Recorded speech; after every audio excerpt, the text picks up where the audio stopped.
So I'm sorry for being late here on this game. I had a lot of things going on between the Browns game and now. So we're just going to go into the Browns game and get into a preview after that. So last week the Ravens won 28-3 in Cleveland, improving to a 2-0 record in the division and to 3-1 in the season.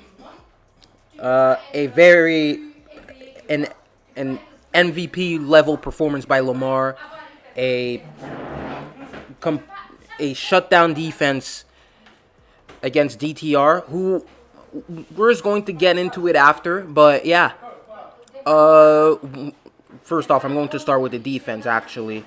So yeah, about it. I really, with the way we were playing, there was no way Deshaun Watson would have even survived himself, especially with a shoulder that is completely screwed over. That was impossible for him to just do anything. So we're going to piss off with these excuses because Dorian Thompson Robinson played as good as Deshaun Watson did literally all season. Deshaun Watson was bad. DTR was also bad. As bad. Basically, the same level of quarterback play we've seen from Deshaun Watson the first 3 weeks. So, yeah, miss me with that shit. And also, our secondary was still missing all our guys. We were missing our all pros. Our all pro Marlowe. We were missing Marcus Williams, definitely a top 10 safety. And we pretty much had a few injury scares during this game as well. On offense, if you add on to offense and defense together, we had an injury scare. A few injury scares. Nothing major. But yeah, we're going to talk about the defense first. The defense really didn't let anything go past. Our cornerback group has really stepped it up, even without Marlon Humphrey, and that was supposed to be a concern for this team coming to the season, even with Marlon Humphrey in the lineup. Now it looks like it's not a concern at all. Our guys have just stepped up, straight up stepped up to their game. Arthur Millette, Brent Stevens, he got a pick. He got a pick. He stepped it up a bit. Rocky Sin, did I see much of him? I don't remember seeing much of him, but we saw a lot of Arthur Millette and Brendan Stevens on our guys. Geno Stone, he looks like a starter in this league. He looks like like he can start anywhere. This is how it looks like for him. Hopefully he can get an extension. We can get him for cheap because I do not want to lose him. If we could get him for depth, because again we are extremely injury riddled all the time. We are gonna have injuries literally all the freaking time. So hopefully he takes a little bit of a discount. He can get some money somewhere, but hopefully not. Our run defense just didn't let anything go. Didn't have Nick Chubb, but I don't think Nick Chubb would have done anything on this on the wall we had in front, the wall of China. Travis Jones, he really played well. We had Jadeveon Clowney. He had another strong performance. He seems like he gets on the quarterback all the time. Like every pressure, he's just on him. But the thing is, he doesn't wrap up. He isn't able to finish with the sack, sadly. So hopefully he can turn some of these pressures into sacks. Sacks aren't everything, but when you're this close from the quarterback, just finish, right? When you have a chance to finish a sack, just finish. Don't screw it up. But yeah, Kyle Van Noy, he played his first. He didn't even have any practice, almost next to none, and he played very, very well. He looked great, and he's been on the team for like what 3 days or something. Roquan Smith, Patrick Queen, doing what they do best, balling out, walking the walk, and talking the talk. Roquan is everything you want in your defensive leader, and he was going to beat their tails, and he did. He did. They took that comment of him saying he was going to beat them in front of their wives and kids, but hey, he really did that. Even though he said coming into coming into somebody else's home field is like coming to somebody else's house, and you're facing and you have their wives and kids watching. He said something like that, actually. So they took it out of context. I mean, Browns reporters just wanted some bulletin board material because, oh, of course, oh, if you say something about the Browns, oh, they're automatically gonna beat you. I mean, dude, like Roquan said, if you're just looking for something to get motivated by when you're playing this game, you're coming in for the wrong reasons. And he said it best. You're coming in for the wrong reasons because you do not need motivation like that. Like, come on, man. It's something extra, but come on. Uh, so overall, good performance by the defense. Good performance by the defense, and Kyle Hamilton. He got his first pick in the NFL on the last play of the game, by the way. He's been also balling out as well. He's been playing amazing. When his contract comes up, he's going to get a massive bag. He's going to get himself a bag by the Ravens. And we love paying defensive players, so he's going to get that bag. He is our superstar, man. It's so sad how they used one play from training camp against a slot receiver of him getting burnt by a slot receiver. When if you watch Kyle Hamilton in college, you know he would, of course, get beat by that. That drill was just to test his limitations. I mean, come on, man. I mean, people are so dumb. Come on. And then since that, he had a good rookie season, and then he's having an elite sophomore season. But yeah, defense overall did not repeat their mistakes they made last week against a backup quarterback, and only allowed 3 points against whoever it is. 3 points in the NFL is very, very, very, very impressive, no matter who you play. Because this game nowadays is driven towards the offense. The NFL set up the league in a way where they do not want you to be shut down, because more points brings more views, more entertainment, more money for the NFL. And besides that one fluky pass interference play that was not supposed to be pass interference, again, I don't know how it has come to the point where a quarterback can just overthrow it, completely overthrow the ball, or just have some terrible throw, or the receiver just needs to fall, and then and then it's a flag. It was pretty whack. It was pretty whack, to be honest. But yeah, it didn't. We didn't let it affect us. It's pretty much the only reason it got us. It only got us 3 points allowed. So, yeah, we've allowed. I think we've allowed what? Hold up. We've allowed 3 touchdowns in 4 games only. The defense has only allowed 3 touchdowns in 4 games. Because that other touchdown was a kick return against the Bengals, but that's not on the defense. That's on special teams. But our defense has been really shut down, regardless of injuries. So on to offense. On to offense. Uh, I mean, they couldn't stop us. The offense, their defense couldn't stop us. We played a number one defense. It started off a bit slow, and then we just turned it up. Completely turned it up in the second quarter. Lamar, it might be the best he's looked this season. That or the Bengals game.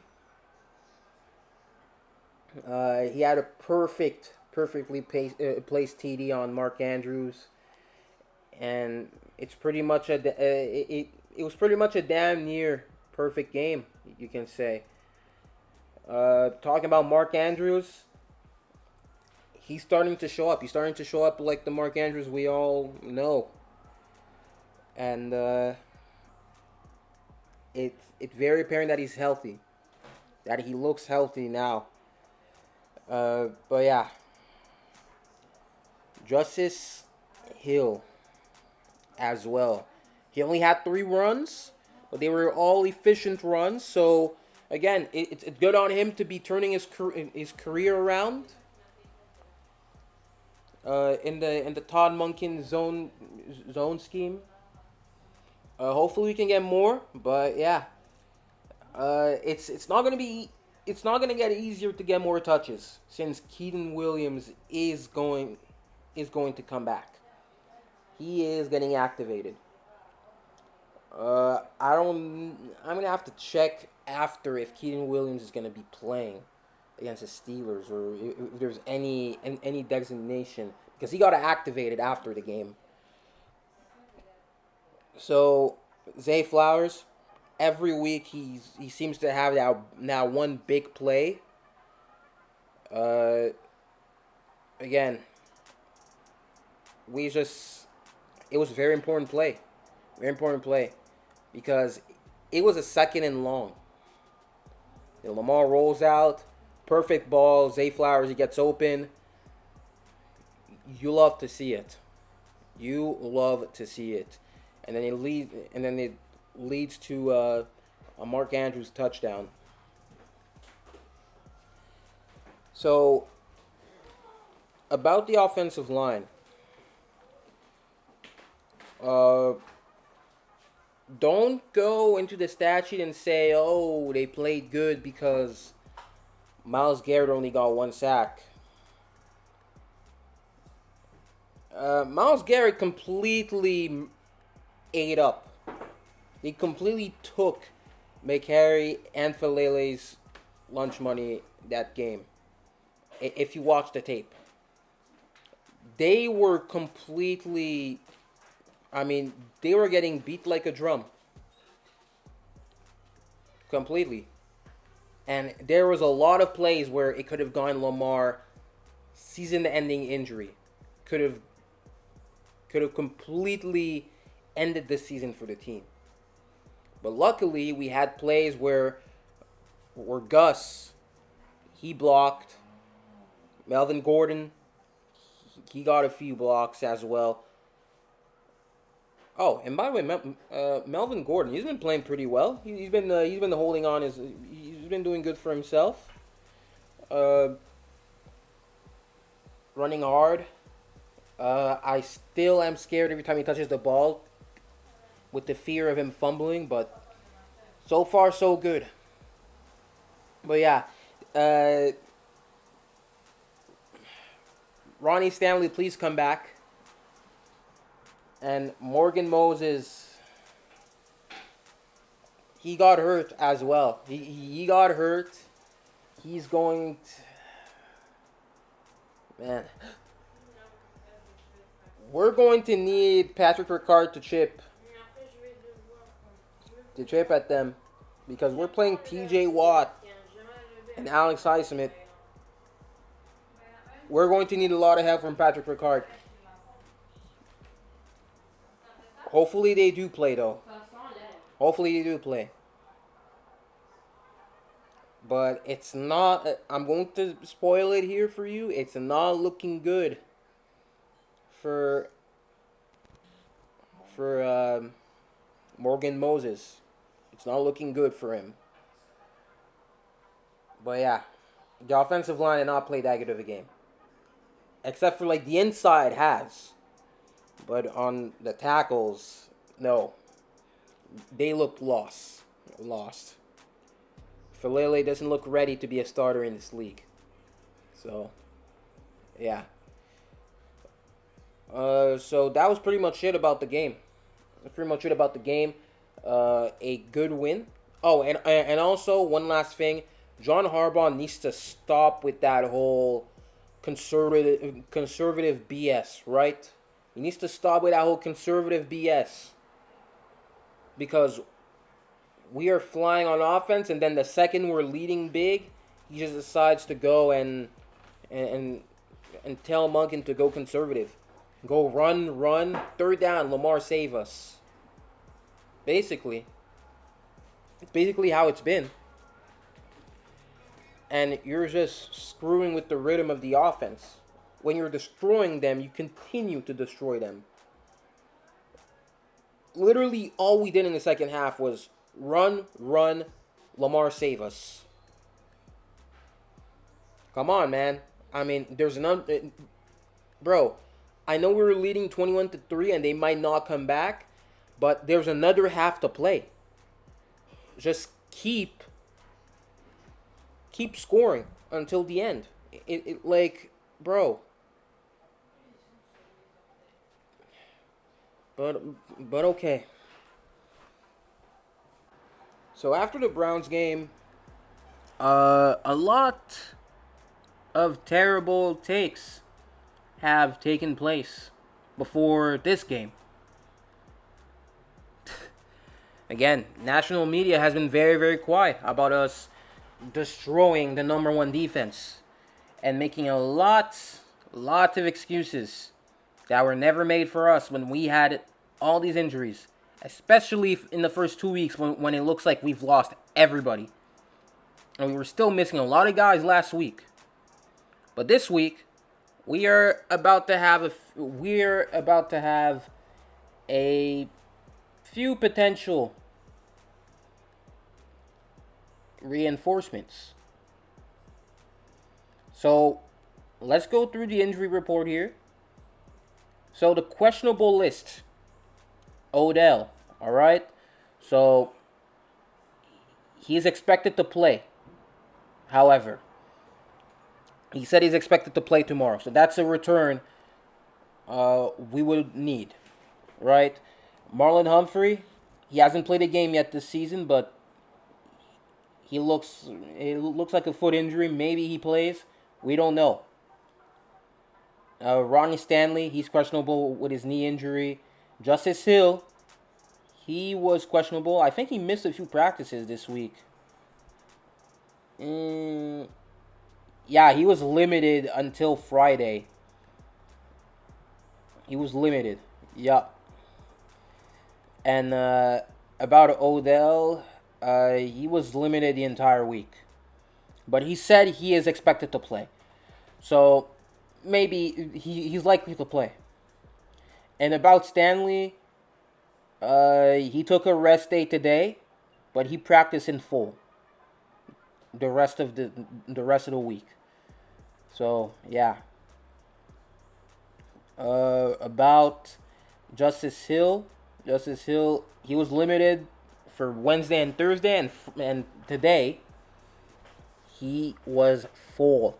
Keen Mitchell, who got activated from IR, he is listed questionable, and he practiced in full Wednesday. Did anything happen? Anything happened Thursday? I don't know what that means, but okay. But then he practiced in full today. I don't see a lot of chance that he does play. However, maybe next week.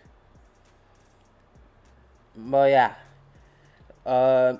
all these guys have a good chance to play. However, and Doubtful is Morgan Moses. He had injury last week. He had the shoulder injury. Not looking good for him. Hopefully we have Ronnie Stanley back though, because we cannot afford to have Stanley and Moses gone. Like it could really get ugly. So yeah, and Moses, he didn't practice most of these days. He was limited on Thursday, but then he didn't practice the entire week after that. The entire week later than that. So he's pretty much he's doubtful. So I don't see a chance of him playing. I really don't. I mean, if it's questionable, there's a chance. But then, doubtful, it's most likely no. So, yeah. The players ruled out. And by the way, Morgan Moses is expected to miss his first game since 2014. God damn, he's been very, very available. Ruled out Owe and Worley. Owe still has his ankle. We have no idea how much time he's going to miss on that. And Daryl Worley, he suffered the injury last week against the Browns. But yeah, Bateman and Williams are good to go. They did not get an injury designation at all this week. So you love to see it. Marcus Williams going to play his first game since week 1. And Bateman, he missed only last week. So, yup. We have the reinforcements. We are expected to have all our receivers. But yeah, I'm going to take it. Really, it's the healthiest we've been all year, basically. But yeah, let's talk about the Steelers here. The Steelers are 2-2.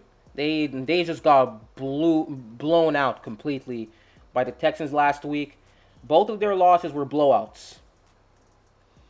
And then their wins, not very impressive either. They beat the Raiders and they beat the Browns. The Browns, their defense needed to outscore their offense for them to win. Basically. And they pretty much let the Raiders have life the entire time, basically. So, hopefully we just go and make a statement. I know Ravens Steelers games, no matter who is playing, are close. No matter how bad one team is compared to another, are close. But I just hope we just blow the hell out of them. Just make a statement. That might be too much to ask, but I'm very confident. I'm very confident in this team, especially with most of our guys that are back. And the Steelers, Kenny Pickett, he's banged up, but he's still expected to play. He doesn't have an injury designation. I thought he was wearing a brace the other day, but hey, go at him. Completely go at him. Roquan, PQ, just put him down. Blitz at him. Their offensive line isn't really that good. Matt Canada is a terrible coordinator. He is now the worst offensive coordinator in the division now that Greg Roman's gone. But hey, just set the tone early. Set the tone early and capitalize on any mistake they make. Offensively, I really think we can use Zay. I really think Zay Flowers is going to have a big game, especially lining up against a Patrick Peterson or Levi Wallace, because they have been complete liability. Their corners have been complete liabilities this season. So we need to exploit that. Again, they've missed tackles. Zay Flowers is good at missing tackles. Also, even if you don't get a completion, try and draw a PI. Try and draw a PI. It's going to work. It's going to work. And personally, I think the Ravens win by 14. I think the Ravens win 27 to 13. I don't think it's gonna be like surprise me. Just put on a 40 bomb on the Steelers, please. Make a statement. So I hope you guys enjoyed. Subscribe if you're new. Click on the button. Comment down below your thoughts. And yeah, see you guys next time.